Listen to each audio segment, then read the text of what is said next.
Alhamdulillahi Rabbil Alamin. Wa bihi nasta'inu ala umuri dunya wa din. Sallallahu alaihi wasallam ala syafil anbiya wa sayyidina Muhammadin wa alihi wa sahbihi ajma'in. Amma ba'd.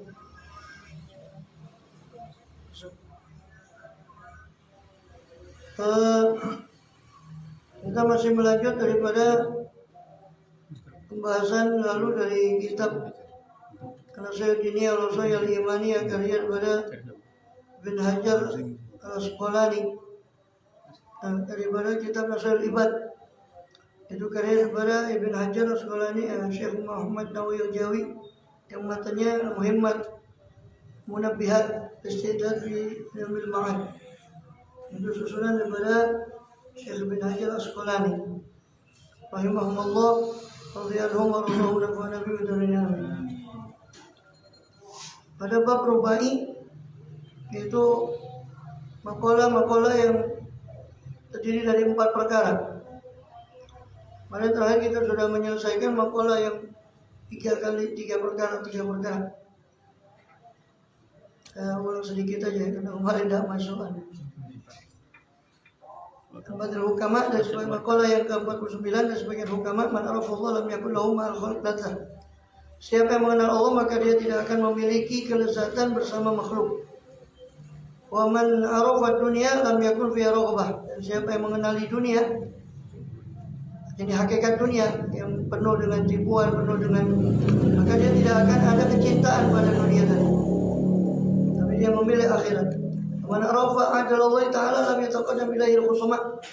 Dan siapa yang mengetahui keadilan atau kemahadilan Allah SWT, maka dia tidak akan maju kepadanya al-khusuma, orang-orang yang menuntut atau memusuhi dia nanti di akhirat. Karena dia akan berhati-hati dalam tindakannya sehingga tidak termasuk orang-orang yang dituntut oleh orang lain kezalimannya. Dan juga makalah yang ke-50 dari Zinnun al-Misri, kullu khaifin haribun. Setiap orang yang takut akan sesuatu, dia akan lari dari sesuatu yang dia takuti. Kullu raghibin talibun, dan setiap orang yang cinta kepada sesuatu, dia akan mencari sesuatu yang dia cinta itu. Sebagian mencari takut neraka, dia akan lari daripada siksa Allah. Hal ini menyebabkan terjerumus pada neraka tersebut. Sebaliknya orang yang mencintai surga, maka dia akan beramal amalan yang dapat mendekatkan dia kepada surga tadi. Kullu anisin billah mustawhishun bil khalq. Semua orang yang terhibur dengan Allah SWT, dia merasa terganggu dengan makhluk. Jadi dia sudah asyik dengan Allah Ta'ala, maka dia tidak akan betah berlama-lama dengan makhluk Allah SWT. Atau dalam nuskha yang lain mustawhishun an nafsin. Dia tidak akan betah kepada dirinya sendiri atau nafsunya. Dan makalah yang ke-51, walal arif billah asirun wa qalbu basirun wa amalu lillahi katsirun. Orang yang arif billah, orang yang mengenal Allah Ta'ala, itu akan ini menjadi asirun, dia seperti tawanan. Orang yang tertawan dengan cintanya kepada Allah SWT sehingga tidak bisa lepas daripada kehadiran dia di hadirat Allah SWT. Wa qalbu basirun, sedangkan hatinya itu akan selalu basir, melek, mengawasi apa yang ada yang datang pada hatinya. Wa amalu lillahi katsirun, dan amalnya juga akan banyak untuk Allah SWT. Dan juga makalah yang ke-52 dari Zinnun al-Misri juga, al-arif billah wafiyun wa qalbu zakiyun wa amalu zakiyun.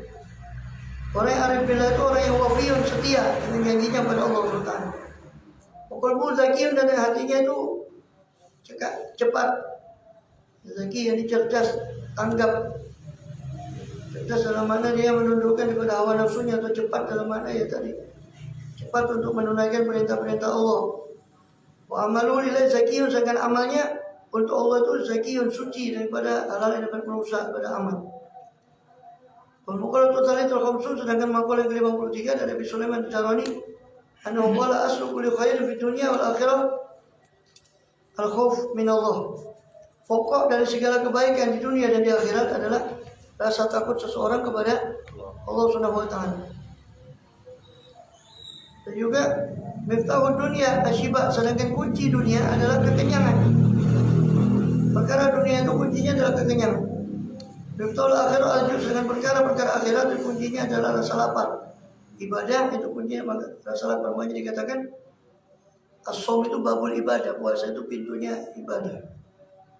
Dan entengnya daripada perut, maka dia akan lebih ringan untuk beribadah pada Allah SWT. Dan makalah yang ke-54, al-ibadah hirfatun. Ibadah itu diibaratkan sebagai satu profesi atau satu pekerjaan. Yang hanutuha al-khulwat, tempat bekerjanya adalah di khulwat, kesendirian dia bersama Allah SWT. Orang Somalia takwa, modal pekerjaannya, modalnya adalah ketakwaan pada Allah Subhanahu wa taala. Waribwa al-jannah, dan keuntungannya adalah surga Allah Subhanahu wa taala. Maqatul khamisah wal khamsun, dengan makalah yang ke-55 yang terakhir dalam bab makalah yang tiga ini, tiga perkara adalah wala Malik bin Dinar. Malik bin Dinar radhiyallahu anhu berkata, bis salasan bi salasin, cegah atau tahanlah tiga perkara dengan tiga perkara. Hatta takuna minal mu'minin, sehingga kau betul-betul menjadi orang-orang yang beriman. Ini bersifat dengan hakikat keimanan, orang yang mukmin yang benar, sungguh-sungguh. Itu al-kibru bitawadhu, cegahlah sifat kesombongan dengan ketawadhuan, kerendahan hati, tidak sombong. Wal hirsu bil qanaah, cegahlah daripada rasa rakus, sifat rakus dengan qanaah, menerima ridha dengan pembagian Allah SWT. Wal hasadu bin nasihah, atau wal hasada bin nasihah, cegahlah sifat iri dengan sifat tulus kepada sesama manusia. Dia tidak akan iri atau tidak akan merasa berat ketika orang lain menerima nikmat, termasuk ketulusan dia kepada sesama mukmin. Kita sudah tahu bahwa hasad itu memakan daripada amal baik. Seperti kayu api makan kayu bakar, dimakan oleh api. Seperti api makan kayu bakar. Ia kul hasad, dan hasad yakul hasanat kama takulu narul hatab. Adapun bab yang 4 perkara, nasihat-nasihat yang tadi dari 4 perkara. Bab rubai ada sab'a wa salasuna mau'izah. Di situ ada 37 mau'izah. 37 wejangan. Samaniyatun akhbar wal baqi azhar. Samaniyatun akhbarin wal baqi azhar. Ada 8 khabar, 8 hadis, dan sisanya asar. Ini 29 itu asar. Al-maqalatul ula, maqalah yang pertama atau perkataan yang pertama, ruwiya Rasulullah sallallahu alaihi wasallam, diriwayatkan dari Rasulullah sallallahu alaihi wasallam. Annahu qala, bahwasanya Rasul bersabda kepada Abu Dzar Al-Ghifari radhiyallahu anhu. Wasmuhu Jundub bin Junadah, boleh dibaca Jundab atau Jundub.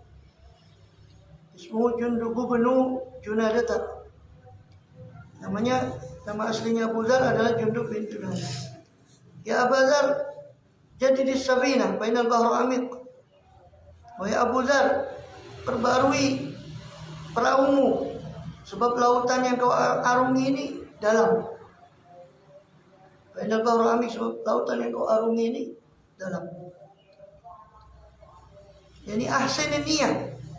Jadi maksudnya adalah perbarui Safina, perbarui perahumu, perbaguslah niat fi kulli ma ta'ti, dalam segala apa yang kau lakukan. Wa nadhara li yasulaka al-ajr. Dan juga apa yang kau nazarkan untuk supaya mendapat daripada ajar pahala.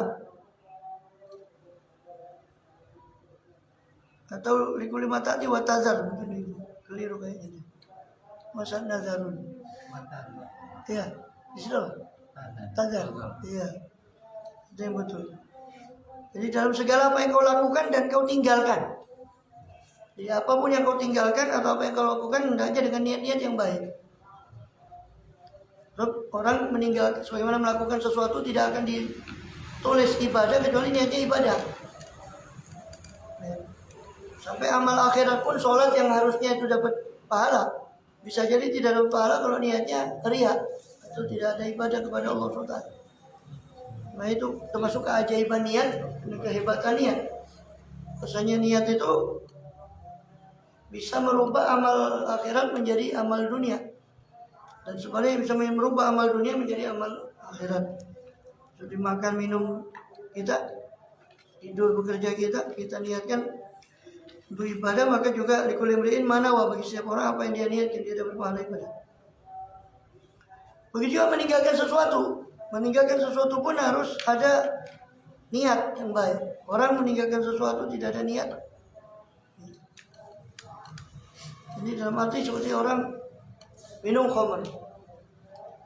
Dia berhenti minum khamr bukan karena Allah Ta'ala, bukan karena itu larangan Allah, terbenci Allah, karena ya kesehatannya dia. Tentu karena dokter sudah melarang dia untuk minum khamr lagi umpama, terus dia hindari itu ya tidak dapat apa-apa. Ya, cuma dapat kesehatan saja, tidak ada pahalanya. Jadi hendaknya kau perbaiki niat dalam segala apa yang kau laksanakan dan kau tinggalkan. Lihasul lakal ajr wa najah min azabillahi ta'ala, supaya yahsul, ya, diperoleh laka untukmu al ajru, pahala, wan najatu min azabillah, dan supaya diperoleh keselamatan dari azab Allah Subhanahu wa ta'ala. Apabila perahu kendaraanmu itu lautan ini dalam. Wa katabal Imam Umar Al-Faruq, Sayyidina Umar bin Khattab Al-Faruq pernah menulis surat kepada Abu Musa Al-Asy'ari ila Abi Musa Al-Asy'ari radhiyallahu anhu. Man khalusat niyatuh kafahu Allah Ta'ala, kafahu Allah ma baina bainan nas. Siapa orang yang khalusat murni niatuhu niatnya, kafahu Allah ma bainahu bainan nas, maka Allah akan mencukupi antara dia dan antara manusia. Jadi hubungan dia sama manusia, apa yang dia ingin peroleh dari manusia atau dari Allah, cukupkan dengan niatnya. Sama dengan orang yang niat akhirat, maka dunianya juga ikut. Tapi niat dunia saja tidak mungkin akhirat itu ikut. Ya kalau katanya Zainuddin, kalau tanam padi insya Allah rumput ikut. Tapi kalau kamu tanam rumput, tidak mungkin padi itu tumbuh. Oh ya rambutnya. Wa kataba Salim bin Abdullah bin Umar bin Khattab, ya, telah menulis Salim bin Abdullah bin Umar Khattab, cucu daripada Salim bin Khattab, ila Umar bin Abdul Aziz. Dia menulis surat kepada Sayyidina Umar bin Abdul Aziz. Dia masih di sananya juga, karena Sayyidina Umar bin Abdul Aziz cucu juga dari pihak perempuan. Anaknya Sayyidina Umar yang perempuan. I'lam ya Umar, anna aunallah lil abdi biqadri niyati, aunallahi lil abdi biqadri. Katakanlah wahai Umar bin Abdul Aziz, bahwasanya pertolongan Allah terhadap hamba itu menurut kadar niat hamba tadi. Faman khalusat niyatu tamma aunallahi lahu, siapa yang ikhlas murni niatnya, maka sempurnalah pertolongan Allah Ta'ala untuk dia. Faman naqasat niyatu naqasa anu aunallahu biqadri dzalik, dan siapa yang kurang niatnya, maka kuranglah darinya pertolongan Allah Ta'ala biqadri dzalik, menurut kadar kurangnya niatnya tadi.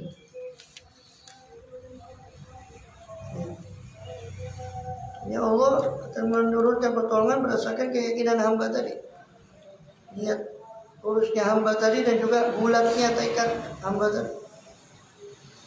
Jika hamba itu tidak yakin dari niatnya akan sesuatu yang dilakukan, ya begitu juga keyakinan Allah, begitu juga pertolongan Allah.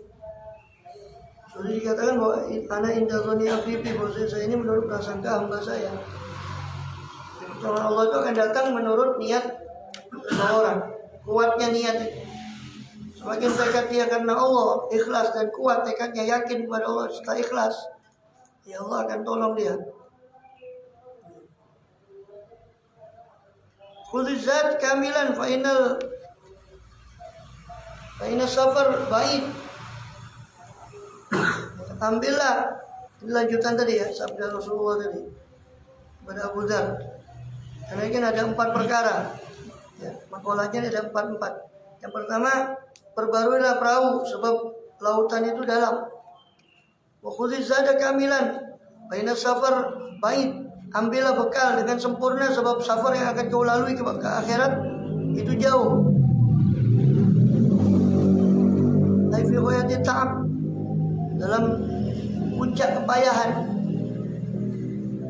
Wa khaffifil himla, ringankanlah beban apa yang kau bawa. Bikasul haq ay mahmuluka ay mahmulaka, yakni apa yang kau bawa minat dunia, daripada dunia. Fainal aqabata kaud, sebab pundak-pundakan itu kaud, sangat tajam atau sulit, sangat memayahkan. Bifatil kaf, dengan memfathahkan kaf dan mendomakan hamzah. Ay anatulu al aqabah, ini bahwasanya menaiki aqabah, pundak-pundakan itu jalan yang menanjak dan berundak-undak.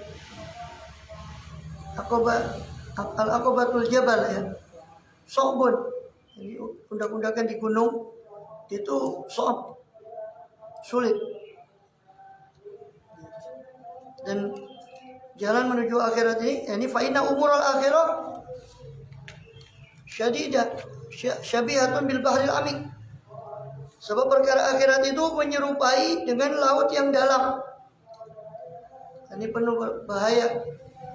Salah-salah dia tercebur pada laut itu, kalau atau karang, kalau kuat, kalau niatnya tidak betul-betul kuat. Tapi safaril ba'id, dan ibarat safar yang jauh.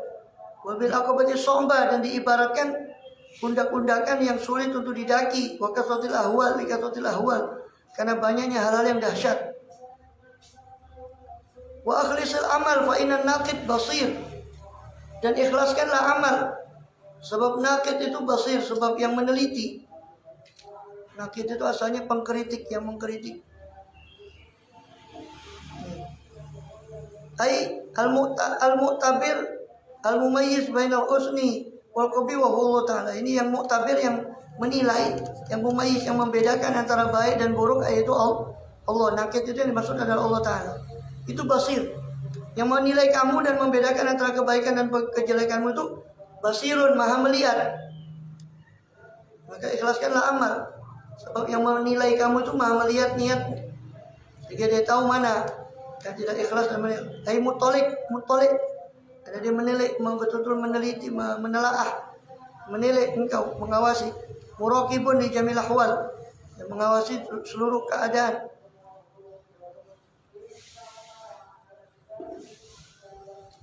Kemudian maka kalau Abu Sulaiman Ad-Darani berkata, "Tuba liman tabat lahu khutwa wahidah fi umri la yurid biha illa Allah Ta'ala."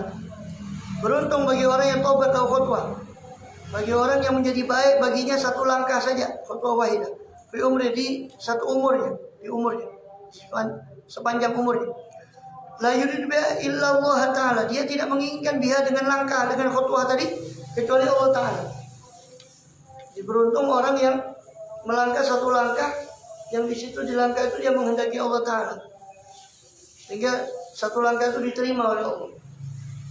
Hanya Syekh Umar Mukhtar itu, Abdurrahman Segaf berkata, seandainya tasbih saya diterima satu saja, saya tahu tasbih saya diterima oleh Allah, saya akan jamu seluruh penghuni Tarim ini, penghuni kota Tarim, saya jamu, karena syukurnya. Itu beliau, bagaimana kita satu tasbih saja seandainya diterima oleh Allah Ta'ala. Karena yang sampai di sana adalah yang amal yang makbul, yang diterima.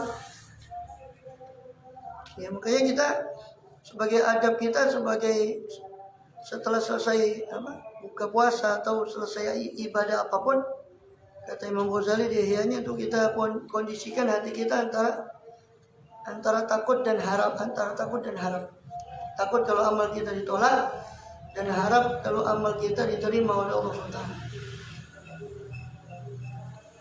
Sebagai adab batin kita selagi kita memohon amal kita diterima, tapi kita tetap khawatir akan kekurangan kita, sehingga kalau dengan kekurangan kita ini amal kita justru ditolak. Waliyadzubillah. Wa ma'khadhuhu qauluhu sallallahu, dan pengambilan perkataan itu tadi, beruntung orang itu yang melangkahkan satu Disimpulkan dari mana? Itu selaras dengan firman Allah, sabda Rasulullah SAW di Mu'adz kepada Sayyidina Mu'adz bin Jabal radhiyallahu anhu. Akhlisil amal yajzika minhul qalil. Ikhlaskanlah amalmu, maka akan mencukupimu dari amal itu yang sedikit. Ikhlaskanlah amalmu walaupun sedikit, itu kalau dia ikhlas diterima, pasti diterima oleh Allah. Dan yang diterima itulah yang kemudian akan mencukupimu nanti di akhirat. Jadi ikhlaskanlah amal maka akan diterima walaupun sedikit. Jadi ikhlaskanlah amal itu mencukupimu yang sedikit itu dari amal kalau asal kau ikhlas. Ya. Daripada banyak tapi tidak ikhlas, tapi ya juga dalam arti jangan itu dijadikan senjata kemudian menyedikitkan amal. Ya. Di sini perintahnya bukan menyedikitkan amal, ikhlaskanlah amal, maka akan mencukupi yang sedikit dari amal. Daripada kamu teledor, sembrono, beramal banyak tapi sembrono tentang tidak memperhatikan tentang masalah hati atau keikhlasan tadi. Itu maksudnya.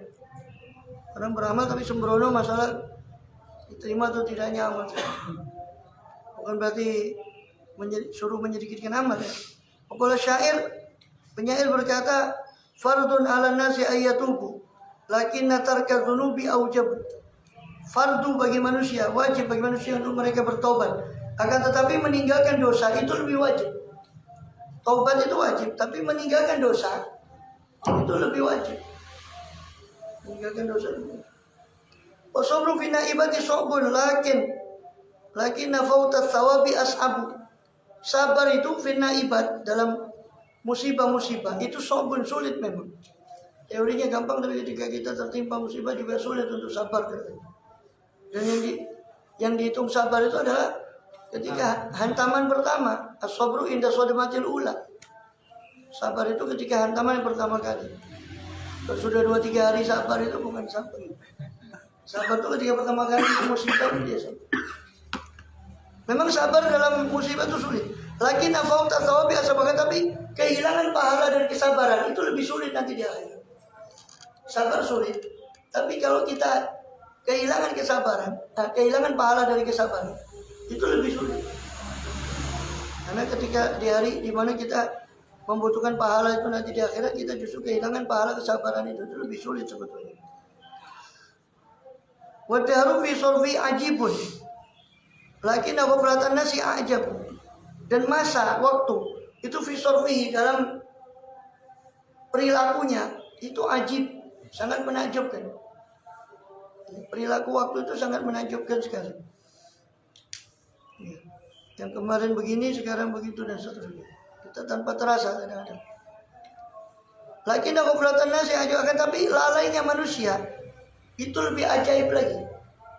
Lalainya manusia dengan berlalunya waktunya dia itu lebih ajaib. Dia biarkan waktunya itu terbuang percuma, itu lebih aneh. Fakulu makot yaji qaribun, lakin al-mauta min dzaka aqrab. Dan segala apa yang terkadang datang itu dekat sebetulnya. Kata penyair yang lain, kullu ma huwa atin qarib. Semua yang bakal datang itu dekat. Wal bait itu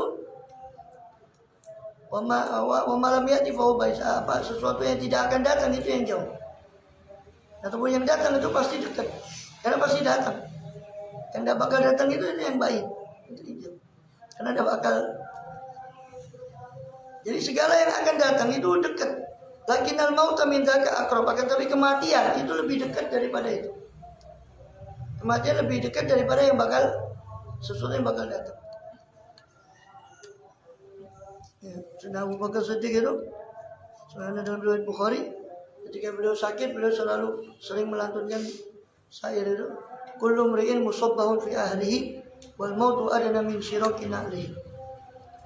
Kullun musabbahun fi ahlihi.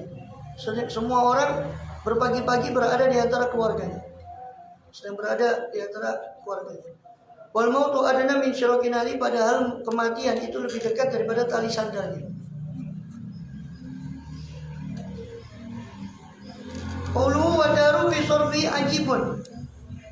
Ucapan penyair tadi, sedangkan masa itu dalam perilakunya itu adalah menakjubkan. Aina zaman fi taghayyuri bil umuril aditati ajib. Yani zaman itu dengan dalam taghayyuri, perubahan dia dengan perkara-perkara yang baru datang. Itu menakjubkan. Wa Anasin kharaja Rasulullah SAW, diriwayatkan dari Anas bin Malik, keluar Rasulullah SAW pada yauman, pada satu hari, wa huwa akhidun bi yadi Abi Dzar. Dan Rasul memegang tangannya Abu Dzar radhiyallahu anhu. Faqal, maka Rasul bersabda, ya Abu Dzarin, wahai Abu Dzar, a'alimta anna baina aydina aqbatan kaudan la yas'adu ila al-mukhifun. Wahai Abu Dzar, apakah kau tahu bahwasanya di hadapan kita, anna baina aydina, bahwasanya di hadapan kita ada aqbatan, ada tanjakan, jalan menanjak yang kaud, yang berat, memayahkan, la yas'adu ila al-mukhifun, yang tidak bisa menanjaknya kecuali mukhifun, orang-orang yang ringan bawaannya. Tidak bisa mendakinya kecuali orang yang ringan bawaannya.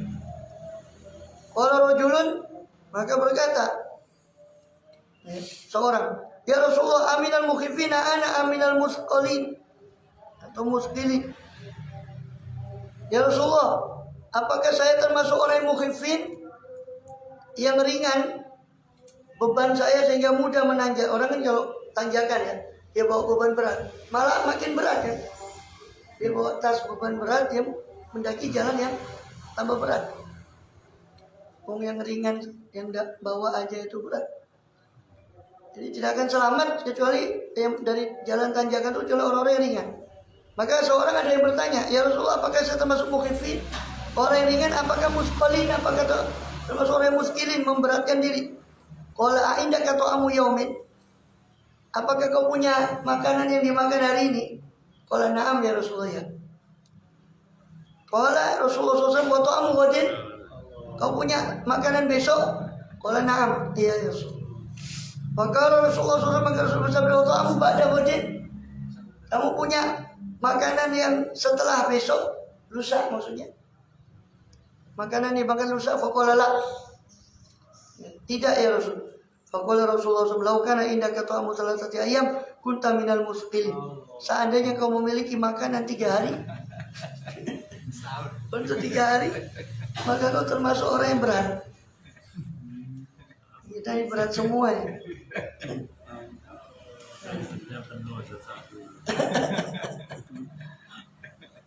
Padahal paling rendahnya zuhud itu yang menyimpan untuk 1 tahun. Itu paling rendahnya zuhud. Kita tidak masuk nominasi. Makalah tsaniyah an ba'dil hukama, makalah yang kedua dari sebagian hukama. Jadi yang pertama tadi itu kesimpulannya, wahai Abu Dzar, berbalik perahu itu sebab lautan ini dalam, dan ambillah bekal sebab safar ini panjang, dan ringankanlah bawaanmu sebab tanjakan ini kaud, memayahkan, berat, dan ikhlaskanlah amalmu sebab nakid basir, sebab yang mengawasi itu maha melihat, yang menilai kita itu Allah Ta'ala maha melihat, maka ikhlaskanlah amal. Kemudian ya, atau bisa juga dipahami yang pertama itu, niat itu maksudnya memperbagus niat dalam makna memperkuat tekad. Karena itu kan ikhlas. Kalau dia mengikhlas, kalau niat itu maknanya ikhlas, akan bertumpuan dengan makna ikhlaskanlah amal. Tapi ahsin niat itu maksudnya ahkim, yakni menyempurnakan dan meneguhkan niat. Teguhkanlah tekadmu dalam kebaikan, sebab lautan itu yang kau arungi itu dalam. Artinya kalau orang tidak punya kekuatan yang tekad yang teguh dalam menjalani kebaikan, dia akan gampang tenggelam sendiri atau dari kebaikan itu, atau luput dari kebaikan itu kalau dia tidak betul. Yang keempat itu baru ikhlaskanlah niat. Kemudian makalah yang kedua, an ba'dil hukama, dari sebagian ahli hikmah, orang yang bijaksana, rahimahullah ta'ala, arba'atun minal khisali hasanatun, ada 4 daripada khisal, perkara-perkara yang hasanah, yang bagus. Ada 4 yang bagus. Wa ma yata'allaqu bil madah fil ajil wa thawab fil ajil. Yang disebut bagus itu adalah apa-apa yang berkaitan dengannya al-madhu, pujian orang, fil ajil di dunia, wa thawabu, dan berkaitan pahala Allah di ajil di akhirat. Al-ajil itu makna aslinya yang cepat, yaitu dunia. Al-ajil itu yang lambat, itu akhirat. Ya. Jadi kebaikan itu, yang dimaksud kebaikan adalah yang berkaitan dengan pujian orang di dunia dan pahala Allah di akhirat. Jadi pujian orang kepada kita selama kita tidak tertipu dengan pujian itu termasuk ajili busyral mu'minin, kata Rasul. Itu termasuk pahala yang disegerakan oleh Allah di dunia. Itu pujian orang kepada dirinya, nama baik. Itu sebagian, selama itu tidak membahayakan dia. Karena kadang-kadang pujian itu membahayakan. Saya sudah pernah katakan ya kan, orang yang dipuji kemudian dia bangga, itu gila. Bangga dengan pujian itu senang, itu orang gila. Karena kalau dia benar sifat yang dipujikan itu ada pada dirinya, terus dia bangga, itu gila. Karena sifat baik itu juga bukan milik dirinya, itu dengan pertolongan dari Allah Ta'ala. Saya ibaratkan tukang parkir dipuji mobilnya bagus-bagus, padahal bukan punya dia, terus senang dengan pujian orang. Itu gila. Lebih gila lagi orang yang senang dipuji dengan sesuatu yang tidak ada pada dirinya, terus dia senang. Ini lebih gila. Karena sesuatu yang tidak ada pada dirinya dipujikan. Oh, kamu ini khair, Masya Allah. Padahal ya tidak khair-khair amat. Terus dia senang. Ini lebih gila lagi. Karena dengan sesuatu yang tidak ada pada diri. Maka ketika dipuji itu kita ucapkan Alhamdulillah. Bahwa segala puji itu layaknya hanya untuk Allah. Bukan Alhamdulillah senang, bukan. Jadi dipuji orang Alhamdulillah tapi senang dengan itu, namanya sama saja. Alhamdulillah maksudnya pujian itu lillah, itu milik Allah, bukan milik saya. Ya. Dan memang tanda-tanda orang yang ikhlas itu tidak gampang terbang ketika dipuji dan tidak gampang jatuh ketika dicela. Mau dia cela orang, mau dia ya. Udah tobat dia sholat jamaah, Masya Allah, tumben. Orang bilang tumben kamu mau sholat jamaah, terus kok malah tidak sholat jamaah karena celaan orang atau teguran orang. Ini berarti kurang mempeng atau kurang ikhlas. Kemudian atau dipuji orang kemudian puas dengan pujian itu, kemudian dia meninggalkan amal, ini berarti juga kurang ikhlas. Walakin arba'atu mina ahsan, apa? Walakin arba'atu mina ahsan. Jadi ada 4 perkara yang bagus, tetapi ada 4 perkara minha yang darinya, dari 4 perkara itu ahsan, lebih bagus. Jadi ada 4 perkara yang bagus, tapi ada 4 perkara lagi yang lebih bagus dari yang bagus tadi. Al-haya'u minar rijal hasanun. Malu, itu inkibadun nafas. Yang dimaksud disebut malu itu inkibadun nafas min syai'in hadaran anil laumi fi. Mundurnya jiwa dari sesuatu karena takut daripada celaan pada sesuatu yang dia mau lakukan. Ya. Jadi rasa malu itu dari laki-laki itu bagus. Tapi walakinahu minal mar'ati ahsan. Akan tapi rasa malu dari wanita itu jauh lebih bagus. Ya, jauh lebih bagus. Karena Rasulullah sallallahu alaihi wasallam itu dikatakan kana sallallahu asyaddu hayaan minal mar'ati fi khidriha. Rasulullah SAW itu lebih malu daripada perempuan yang dipingin. Rasulullah SAW lebih malu daripada wanita yang dipingin. Sallallahu alaihi wasallam. Kemudian benar Rasulullah itu ya, ketika bangun Ka'bah umur 35 tahun, kan ada renovasi Ka'bah ketika beliau masih usia 35 tahun. Itu sama pamannya Abbas disuruh sarung itu ditaruh di sini supaya gampang, tidak keserimpet. Tapi ternyata sarung kan lebih tinggi, hanya tanpa sengaja tersingkap. Orang beliau pingsan, beliau saking malunya pingsan. Dan semenjak itu tidak pernah lagi terlihat daripada aurat beliau SAW. Itu waktu belum menjadi nabi, umur 35 tahun. Jadi, kemudian dan perempuan itu ketika Siti Fatimah ditanya, ya Fatimah, apa yang bagus, paling bagus bagi perempuan itu? Mal ahsanu li apa? Linisa, apa yang paling bagus bagi perempuan? Bilang Allah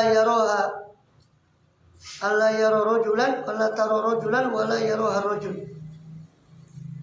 Itu dia tidak melihat kepada laki-laki yang lain bukan mahramnya, dan laki-laki, dan dia tidak dilihat oleh laki-laki yang bukan mahramnya. Itu dia berkata Rasulullah pada Siti Fatimah radhiyallahu anha. Bertanya pada putra-putrinya, Rasulullah bertanya pada putrinya, pada Siti Fatimah radhiyallahu anha, apa yang paling bagus bagi perempuan? Itu ya, dia tidak melihat laki-laki lain dan dia tidak dilihat oleh laki-laki yang lain.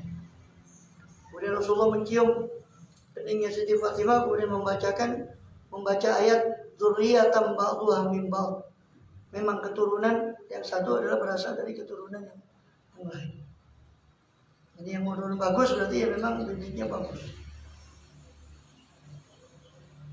Kemudian wal adlu min kulli ahadin hasanun, dan perbuatan adil ini tawassut, tengah-tengah, bainal ifrat wa tafrid, antara ifrat berlebihan dan tafrid teledor. Itu bagus. Sifat adil itu bagus.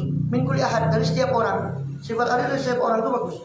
Walakinna minal umara ahsan, akan tapi sifat adil kalau dari pemimpin, ayatawil wilayah, orang yang punya kekuasaan, itu lebih bagus. Adil ini didefinisikan oleh musannif itu pertengahan antara ifrat dan tafrid, antara sifat berlebihan dan kekurangan. Dan memang teorinya Imam Ghazali mengatakan akhlak yang bagus itu selalu berada di tengah-tengah antara dua akhlak yang ekstrim, perilaku yang ekstrim. Contoh sifat keberanian, syaja'ah, yang diperlukan dalam jihad fisabilillah itu butuh keberanian. Sifat syaja'ah itu terletak antara tahawur, sifat boneka, tidak pakai perhitungan, nekat, dengan sifat juben, pengecut. Syaja'ah itu terletak antara dua sifat. Jadi kalau perhatikan semua akhlak yang bagus, sifat yang bagus, itu pasti terletak antara dua sifat yang ekstrim yang buruk, pasti. Jadi dikatakan makanya adil itu bagus, adil itu di tengah-tengah. Jadi syaja'ah, keberanian itu terletak antara ifrat dan tafrid. Ifrat itu terlalu berlebihan, over, saking berani sampai ngawur, boneka. Atau kekurangan, kurang berani sampai tahapan pengecut, juben. Contoh lagi, sifat dermawan, karom, itu terletak antara yang keterlaluan sampai terlalu royal, keterlaluan dermawannya sampai royal. Gereja disumbang, semua orang Buddha disumbang, orang maksiat disumbang. Saking ini namanya bukan dermawan ini. Ini terlalu royal. Sifat. Sama takdir. Takdir itu terlalu pelit, sampai untuk dirinya sendiri dia pelit. Jadi dermawan itu letaknya di tengah-tengah antara dua, dan semua sifat akhlak yang baik itu pasti letaknya antara dua sifat yang ekstrim yang berlebihan. Makanya sampai Rasul bersabda khairul umur awsatuha, sebaik-baik perkara itu yang paling pertengahan. Tapi ke tengah itu sulit. Kita biasanya condong agak ke sana atau ke sini. Dan hati itu, akhlak yang baik itu adalah pertengahan. Nah, ketika kita harus mendeteksi. Contoh, kita belajar untuk loman, kita belajar untuk dermawan, terus kita latih. Dan akhlak itu kata Imam Ghazali mendefinisikan akhlak itu hayatun rasikhoh. Akhlak itu sifat yang sudah menancap pada hati manusia, meresap pada hati, sehingga sifat itu mendorong untuk timbulnya perilaku tanpa berpikir panjang. Itu namanya akhlak. Kalau masih belajar dermawan, ini belum bisa dikatakan akhlaknya dermawan. Dan akhlak itu bukan perilaku, bukan fi'il, bukan perbuatan. Sebab kalau akhlak itu perbuatan, maka orang akhlak yang dermawan terus tapi tidak punya, dia kebetulan tidak punya sifat, dia dermawan, masya Allah, tapi dia bukan orang kaya. Kadang-kadang dia mau memberi tapi tidak punya yang diberi. Apa tidak bisa dikatakan dermawan? Dia tetap dikatakan dermawan walaupun tidak memberi. Jadi keliru kalau akhlak itu dikatakan perilaku. Akhlak itu sifat yang ada dalam hati yang mendorong perilaku itu. Dan akhlak itu juga bukan pengetahuan. So banyak orang yang mengerti tentang keutamaan kedermawanan tapi nggak dermawan.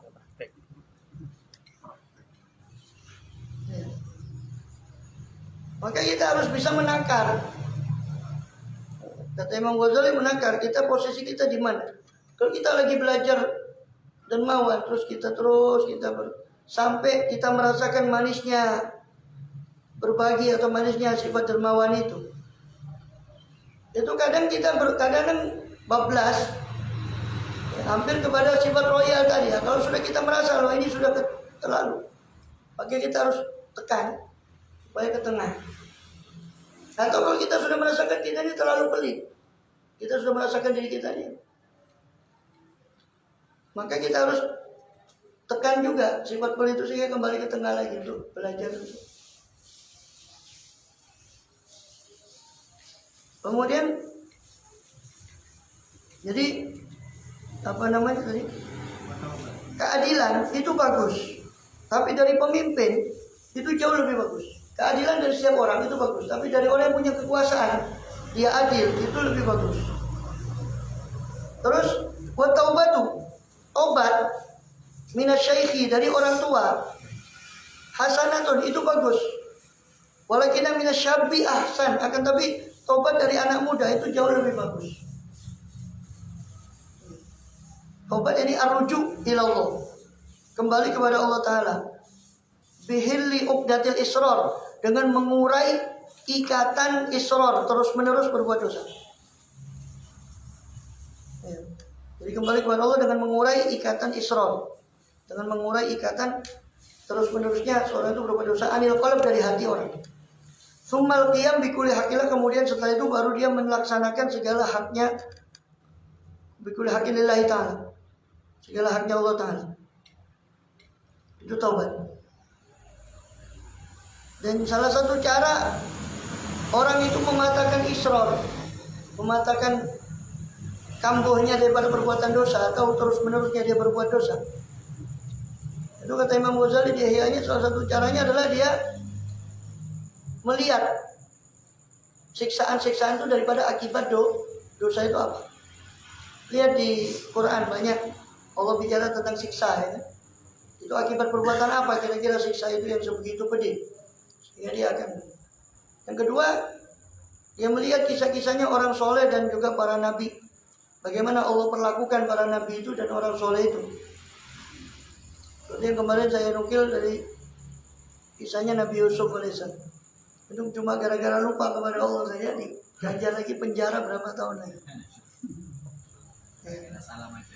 Lama ya. Oleh Zulaiman apa? Qala lilladzi dhanna annahu najim min umadkurni inda rabbik. Dan berkatalah Yusuf kepada orang yang disangka dia duga dia akan selamat. Ya. Udkurni inda rabbik. Ya. Jadi sebut-sebut saya di sisi majikan. Ansahu syaitan dzikra rabbi falam yasfi sijni bil qasid. Maka Allah lupakan, syaitan itu melupakan dia untuk mengingatkan itu. Kalau dikatakan setan kan tidak bisa berkuasa pada Nabi, ya mungkin yang dimaksud setan ini bukan setan secara langsung.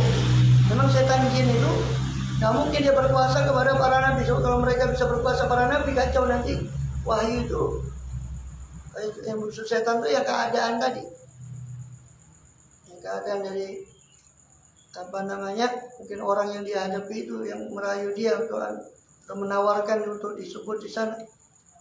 Maka akhirnya terlupakan Nabi Yusuf untuk mengingat Allah, maka justru disuruh mengingat di sisi raja. Sebut-sebut saya di sisi majikan. Udkurni inda rabbik fa ansau syaitanu dzikra rabbih, maka setan pun melupakan. Atau Sebagian menafsirkan itu bukan Nabi Yusuf tetapi orang itu. Orang yang melaporkan itu yang dilupakan. Yang dilupakan oleh setan sehingga tidak melaporkan kepada Allah. Dan karena hukuman itu, karena dia lupa mengeluh kepada Allah, justru dia disuruh minta namanya disebut di sisi raja itu tadi, maka Allah hukum falabitha fis sijni bid'ah sinin, maka dia tinggal di penjara beberapa tahun lagi. Bid'ah itu antara 3 sampai 9. Bilangan bid'atun pakai bid'atun itu antara 3 sampai 9 tahun. Bid'ah sinin dalam beberapa tahun lagi. Sebagian mengatakan 7 tahun lagi, sebagian mengatakan. Itu cuma akibatnya. Nabi Adam, bapak kita semua, ketika menerjang larangan Allah, walamma zaqa syajarata badat lahuma sawatuhuma wa tafiqa yakhsifana liman warqil jannah.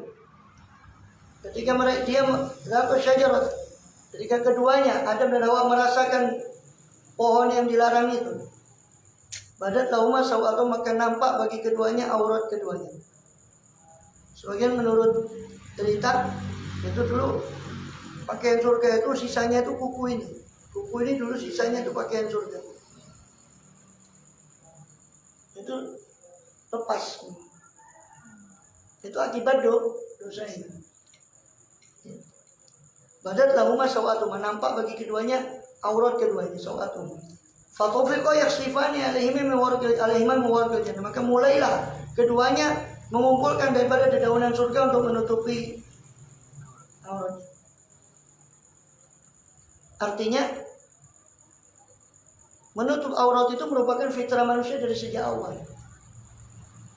Maka orang yang mengumbar auratnya itu bukan manusia yang normal. Karena bapak kita ini langsung ketika tersikap, langsung dia yaksifani alaihi wa sallam.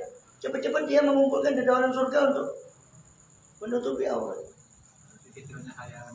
Iya, mengumbar aurat. Makanya kan diingatkan itu di surat awal surat Al-A'raf.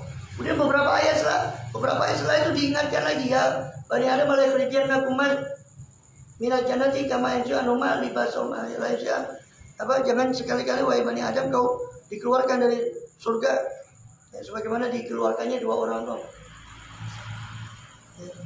Yanzi'u anhuma libasahuma liyuriyahuma sawat. Yaitu setan itu akan berusaha supaya sebagaimana dia sudah mencabut aurat Nabi Adam secara tidak langsung, dia juga akan berusaha kepada keturunannya untuk mencabut auratnya. Dan berhasil iblis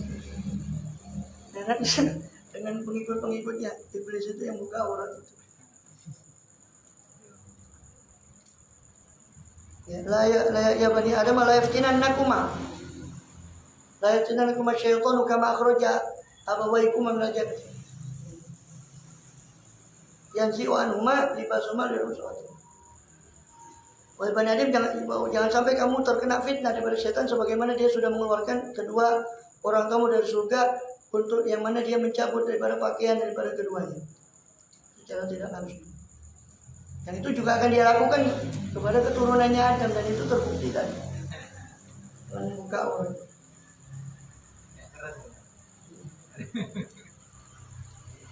Banyaklah akibat-akibat perbuatan dosa itu banyak. Nabi Yakub, gara-gara dia terlalu cinta dengan Yusuf alaihissalam, hanya Allah berikan dia ujian. Banyak. Jadi pada itu yang Allah lakukan terhadap para nabinya. Walaupun kita tidak katakan itu dosa, karena para nabi itu maksum. Karena nabi itu maksum, iya maksum. Lah kenapa kok itu disebut apa itu dosa? Tidak. Dalam tataran manusia biasa itu bukan dosa. Orang wafil kepada Allah sesaat, ya, bukan dosa dalam tataran kita. Tapi tataran seorang nabi itu dianggap sesuatu yang fatal. Buktinya Nabi Adam itu tidak melakukan sengaja. Buktinya di surah Toha, di akhir surah Toha Allah berfirman, walaqad ahidna ila Adam min qablu fanasiya falam najid lahu azma. Dan sungguh kami telah perjanjikan kepada Adam min qablu sebelum itu, sebelum kejadian itu. Fanasia, lalu Adam lupa akan perjanjian itu. Orang lupa ada hukumnya kan? Tidak ada. Orang lupa itu tidak dosa sebetulnya menurut tataran kita. Tapi bagi seorang Adam, itu pilihan Allah, itu dianggap suatu. Jadi yang kesalahan para nabi tadi yang saya ceritakan itu tidak bertentangan dengan bahwa para nabi itu maksum. Sebab yang mereka menganggap dirinya bersalah itu sebenarnya bukan dosa. Dalam tataran manusia bisa bukan suatu kesalahan. Tapi bagi seorang nabi itu suatu kesalahan. Fanasia, maka lupa Adam. Walam najid lahu azma, dan kami tidak mendapati kesengajaan pada Adam ketika melakukannya.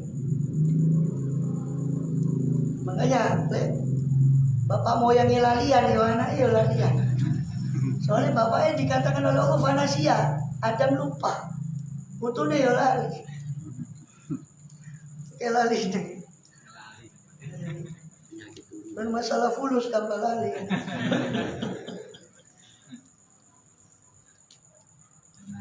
Kemudian jadi taubat itu dari orang tua itu bagus, tapi dari anak muda itu jauh lebih bagus taubat. Waljud, dan sifat dermawan, ai ifadah ma yang bagi. Jadi memberi faedah apa-apa yang seharusnya, lali iwatin, bukan karena satu timbal balik. Minal agniya, dari orang kaya.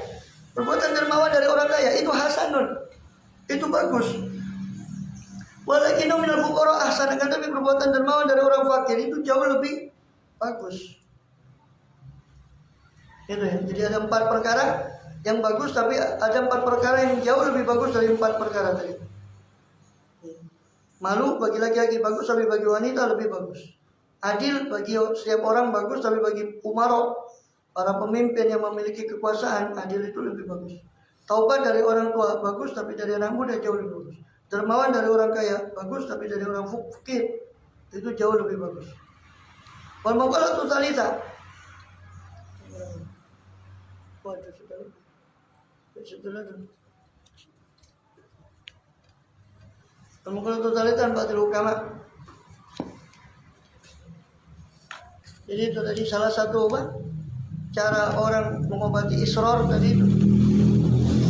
Israr ini terus menerus terjebak dalam dosa, itu caranya dari itu merenung tentang akibat dosa itu terhadap para aulia dan para anbiya. Kalau para anbiya saja akibatnya kesalahan mereka bisa berakibat seperti itu, apalagi kesalahan kita. Ya untung Allah tidak timpakan azab dari kita, sudah bagus atas dosa kita. Wallahu a'lam bishawab. Kemudian